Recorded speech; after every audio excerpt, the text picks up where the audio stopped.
May ilan pang dayuhan na umano'y nag-e-espiya rin sa bansa ang naaresto sa Palawan. Muli namang iginiit ng National Security Council at Armed Forces of the Philippines na hindi gawa-gawa at dumaraan sa surveillance operation ang pagkakahuli sa mga espiya. Si Patrick De Jesus ng PTV sa Balitang Pambansa.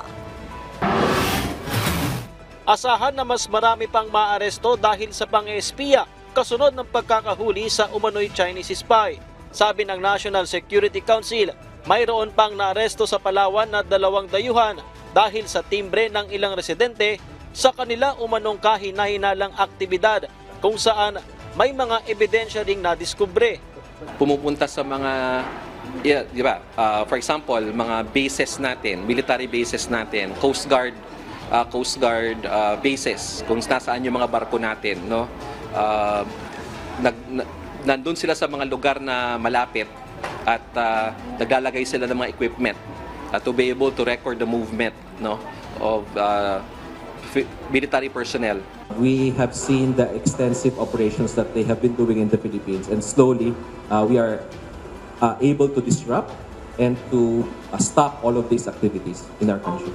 Muli namang nanindigan ng NSC at AFP na hindi gawa-gawa lamang kundi dumaraan sa surveillance operation ang pagkakahuli sa mga sinasabing espiya. Huwag i-downplay ito. Kasi some are saying na hindi naman high-tech itong equipment na to.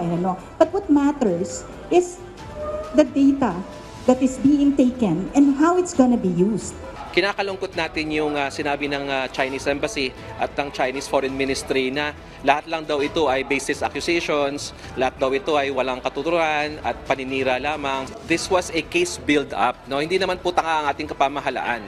Suportado naman ni Retired Associate Justice Antonio Carpio ang pag-amyenda ng mga mambabatas sa espionage law ng Pilipinas na isinusulong ng NSC at ang pagsasabatas sa countering foreign interference and malign influence.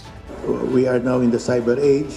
We have to update really a lot of our criminal laws, especially on national security. Mula sa People's Television Network, Patrick De Jesus para sa Balitang Pambansa.